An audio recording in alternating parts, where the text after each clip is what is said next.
Boa tarde, pessoal. Hoje nós vamos estar falando em geografia sobre os fluxos migratórios internos. Este conteúdo estará lá nas páginas 262 a 266. O que é a migração interna? É o que ocorre dentro de um mesmo país. No Brasil, um dos fatores que exerce maior influência nos fluxos migratórios é o de ordem econômica. Um exemplo: Rosa nasceu em Porto Alegre, capital do Rio Grande do Sul, e hoje vive em uma fazenda no estado do Mato Grosso. Ou seja, ela nasceu aqui no Rio Grande do Sul e migrou para o estado do Mato Grosso, em busca de uma vida melhor. Grande parte dos deslocamentos internos decorrem por motivos econômicos. As pessoas deslocam-se para áreas com maior oferta de trabalho em busca de renda e melhores condições de vida.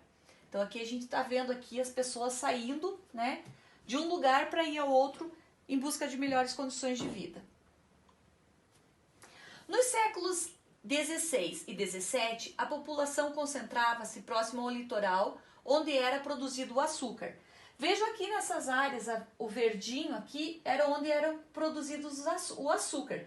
Aqui um pedacinho de São Paulo, Rio de Janeiro bastante e Espírito Santo. Aí tem a Bahia, temos aqui os outros, mas aqui é menor. Porém aqui essa parte aqui da região sudeste era a região que maior concentrava a produção de açúcar. No século XVIII, foram descobertas minas de ouro em regiões do interior do Brasil, em Minas Gerais. Então, nessa região aqui, foram descobertas minas de ouro. Essas partes em amarelo são os lugares que tinha ouro, certo? Então, as pessoas saíram do litoral,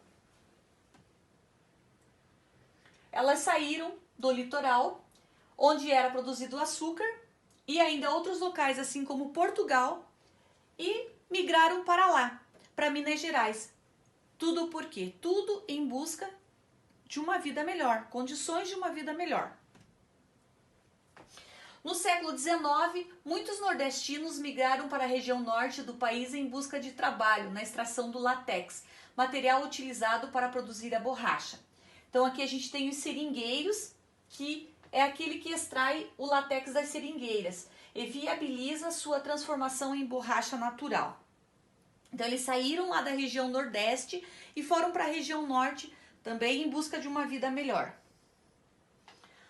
No século XIX e XX, além dos estrangeiros, os estados de São Paulo, Rio de Janeiro e Minas Gerais começaram a receber migrantes de outras partes do país.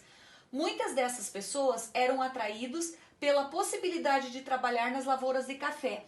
Então o que aconteceu? Elas saíram aqui dos estados de São Paulo, Rio de Janeiro e Minas Gerais.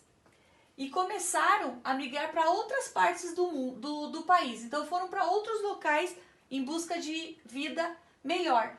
Muitos deles, inclusive, vieram para o Paraná para plantar café. Lembra que eu falei em sala de aula sobre a terra roxa? Aqui no norte do Paraná nós temos muita terra roxa. Então, justamente para plantar o café.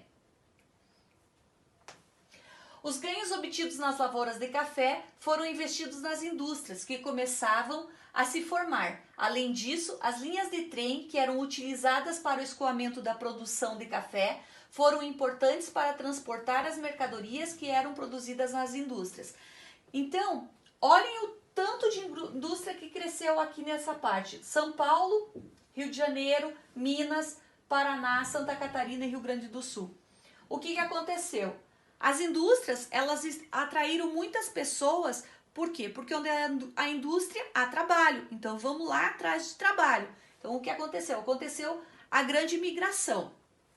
A possibilidade de trabalhar nessas novas indústrias motivou muitas pessoas que viviam no campo a mudar-se para as cidades. Esse movimento da população é chamado migração, campo-cidade ou êxodo rural. O que é o êxodo rural? É a saída do campo para a cidade. Então, pessoas saindo do campo para vir morar na cidade. Só que o que a gente percebe aqui? Muitas dessas pessoas, por ter uma vida simples, levar uma vida simples, elas acabam chegando aqui na cidade e vão morar aonde? Nas favelas. Por quê? Porque elas não encontram uma condição de vida tão boa quanto elas esperavam. O que é o êxodo rural? É o termo pelo qual se designa a migração do campo por seus habitantes, que em busca de melhores condições de vida se transferem de regiões consideradas de menos condições de sustentabilidade a outras, podendo ocorrer de áreas rurais para centros urbanos. Aqui no caso, a foto mostra que eles são da área rural e estão indo para o centro urbano, a cidade. Além da oferta de emprego na indústria, esse fenômeno era motivado por outras razões, como acesso a serviços de saúde, educação, saneamento básico, ou seja, eles deixavam a área rural em busca de melhores condições de vida. A cidade, para eles, ofertava melhores condições de vida.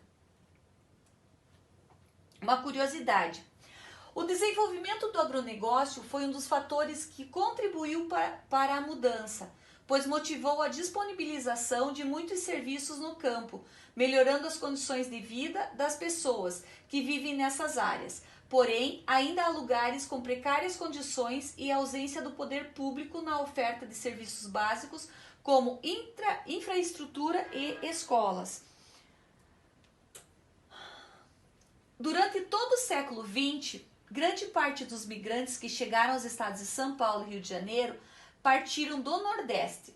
Então, muitos deles saíram lá do Nordeste e vieram para o Rio de Janeiro e para São Paulo, pois essa região passava por problemas econômicos em razão da falta de investimento do governo estaduais e federais e enfrentava fenômenos climáticos como a seca do sertão. O que aconteceu? Foi nessa época do século XX que os nordestinos saíram do Nordeste e vieram para construir Brasília. Então, eles são, inclusive, quando eles chegam em Brasília e começam a construção de Brasília, eles são chamados de candangos. Nas décadas de 1950 e 1970, muitos nordestinos se mudaram também para o norte, com a intenção de trabalhar na agricultura, no garimpo ou na extração de madeira. Nessa época, o governo brasileiro apoiou a ocupação da região norte e do centro-oeste, onde fica Brasília. A partir da década de 1970, muitos agricultores da região sul se direcionaram para o centro-oeste e o norte. A maior parte dos migrantes que chegou a essas regiões foi atraída pela possibilidade de comprar terras a baixo preço para a produção agrícola. Ou seja, chegaram lá, compravam terra bem baratas e daí podiam produzir. Nessas áreas, a floresta amazônica e o cerrado foram desmatados para a plantação de produtos agrícolas e para a criação de gado. Aqui nós temos uma parte da floresta amazônica devastada, onde foi tirado toda a mata para poder criar o gado. Os gados aqui, né, e a floresta não existe mais. Nessa parte aqui, lógico.